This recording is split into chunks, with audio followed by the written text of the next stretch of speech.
Hey guys, what's up? It's your boy Danish Ku. Welcome you back to another technique video.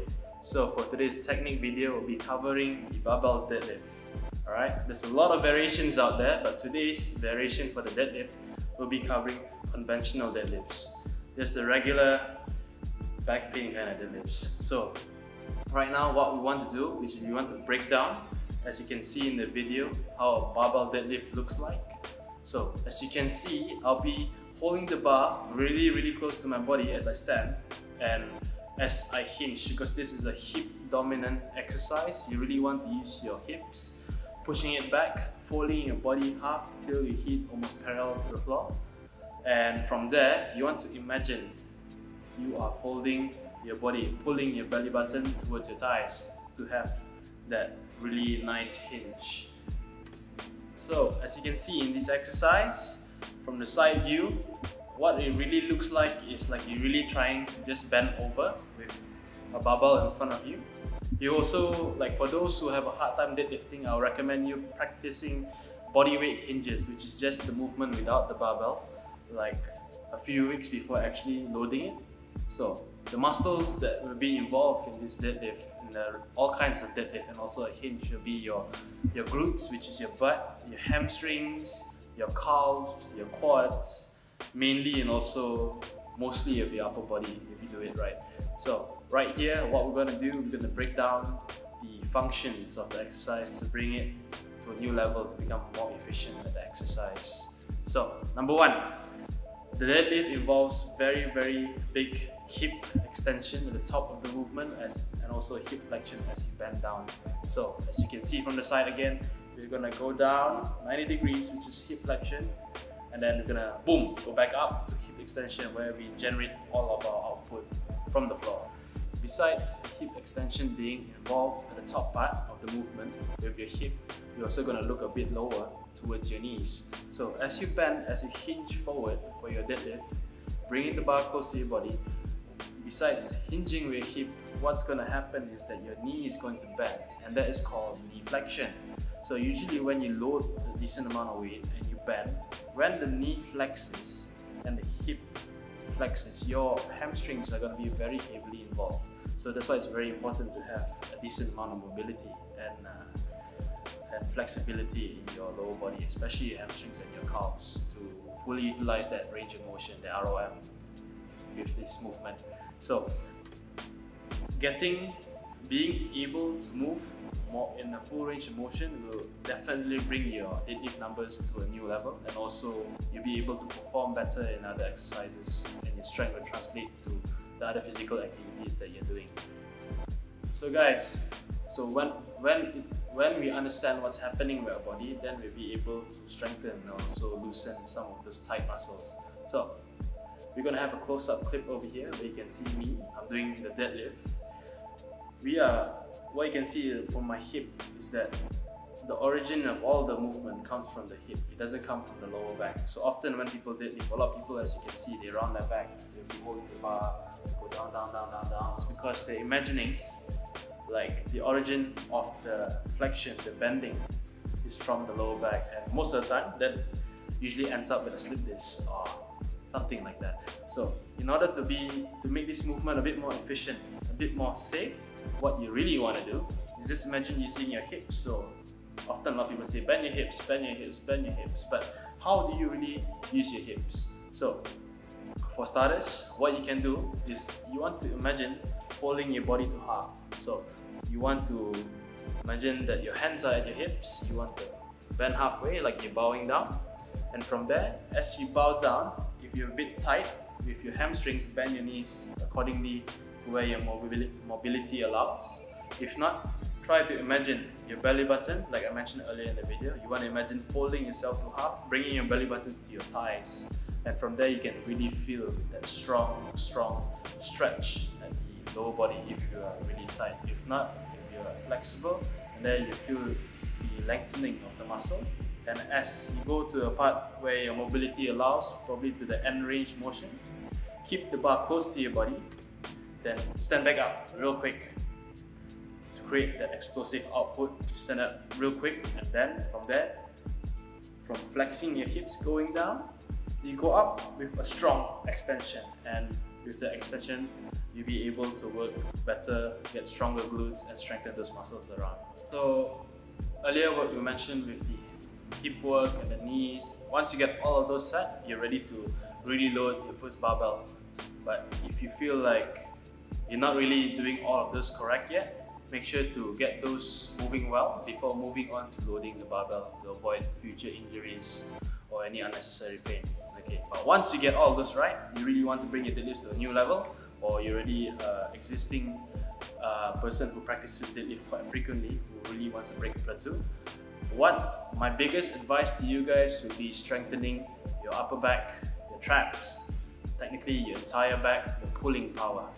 So how you can do that, and you can see in the clip in a bit, will be, notice when I pull myself, I pull when I stand up, as I extend my hips and I pull the barbell through. As you notice, you can see that I'm really clipping my armpit areas really hard, trying to activate those lats. Lats are the muscles at the back beside your arms, as you can see. What you really want to do is you want to imagine you have a towel, like I mentioned in the bench press video. You want to put it there, you want to clip it as hard as you can. You clip it as hard as you can, your triceps squeezing your lats. As you hold the bar, make sure that your arms are straight. You just want to use your arms to anchor the weight. Nothing else is involved. Have a nice grip, pull it, and make sure your back is tight and nice.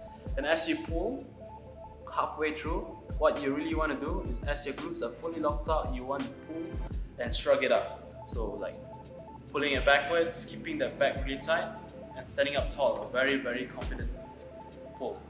And from there, once you get nice and you hold the weight for a while and you have more reps to do, slowly go down, hinge again, and then up again.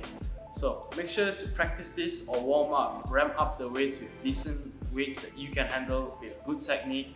Or if you're learning, I would just say start with a decent weight that you can handle, and you want to practice hinging properly and pulling while using your back to engage. Very often a lot of people round their upper backs, they round it like this, and when they pull and pull, the lats are not involved. All they can do is, even though the glutes are fully locked up, they're still stuck halfway. So what you can do, push shoulder backs, pin your armpit areas and pull through, and that's usually what gets the job done. Okay, so once you get all of those sorted, you're hinging right, your lower body is mobile enough, then after that your back is strong enough, you're moving well with the barbell and everything. So once you get all of this sorted out, the next thing you really want to focus on, this is one of the most important things in improving your deadlift, conventional deadlift, is to let's look back at the foundation, which is your feet. So as you can see, there's the clip over here. I'm not wearing any shoes, and when I train my lower body, if you watch my German volume training for legs and abs, I don't wear shoes for this sole reason, because I want to feel my ground. Because by feeling your ground, you can actually use your feet. So when I say use your feet, is you can actually make it more of like a clamp. So instead of wearing very tight shoes, my feet has more freedom, and when I say freedom, is I can move my toes and actually grip the ground. So when I actually grip the ground and activate the muscles which are in my feet, I'll be able to feel more sturdy. That's number one, sturdy, and when your foundation is sturdy, you'll be able to execute more with more output. That means be more explosive off the ground, and that's very important for the deadlift. So like often when a lot of people who are tight or have lower back issues or have like tightness in the hips, like most of the time it'll be the issue will lead to the feet, because often we spend like probably 90% of the time wearing really tight shoes, high heels, maybe like dress shoes or loafers, sneakers. All those kind of shoes are really tight, and it's not really good for our feet, so sometimes you should spend a bit of time, just let them be. And also, if you can, try it out. And the next time you deadlift, embrace the ground, plant your feet, spread those toes, and really grip the ground. Just for your warm-ups at least. And from there, as you align next thing you do is you're gonna align your spine really nice and steady. As you hinge, pick up the bar. Before you pick it up, you really want to pinch, like I said, the back. Pull the shoulders back, pinch your armpits and get your lats really tight. Hinge nicely, try to get parallel to the floor. Then use your feet, the foundation of your entire lift, to really embrace the floor, grip it as hard before pulling. And from there, execute with pushing your legs into the ground, standing up tall, extending your hips to really feel your entire body working. So give it a try. Let me know down in the comments how you feel training with or without shoes. Which one you suit better, which one you enjoy better. And let me know how you go. Alright guys, so last but not least, everything is dialed down. I hope all the information is good, but last, we always keep the best tip for last. So often, a lot of you guys, I know you guys are guilty for this, especially when there's a mirror in front of you. All of us will be like, you know, usually when you do a deadlift, what you really want to do is you really want to keep the entire spine stacked and aligned so that it's all the way up to your chin.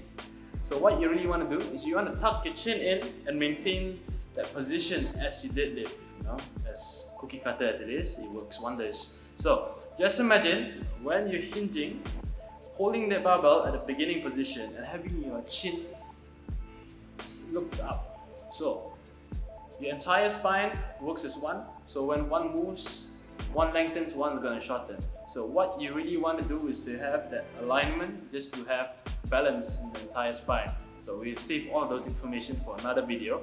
But what you really want to do over here is you want to stack your chin in.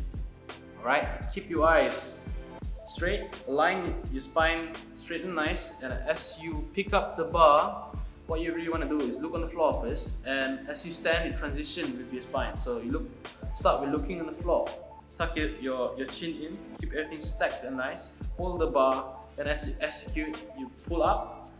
As you pull up, then only you look forward. Then after that, you readjust and then set again. Don't worry, this deadlift is meant to be trained in a 1 rep fashion, a low rep fashion. So if you feel that you have sets of 5 and your technique is not up to par, do it one at a time. So you have a slight pause. Okay, stack it up, readjust, pull, look forward and go back down, adjust again until you build the habit and it eventually becomes natural to you. So by adjusting that small little technique, I'm really sure that besides your deadlift being a lot more efficient, you're gonna be able to pull a lot more weight because you'll be having better alignment for your spine, the right muscles are in place, you don't strain yourself as much, and you'll be able to execute your deadlifts in the best way possible. So that's that technique for you. I really hope you guys enjoy all of these tips and technique. If you guys have anything that you guys want to ask, exercise recommendations for the next video, please let them know. Please list them down in the comments and please tell your friends about it, alright?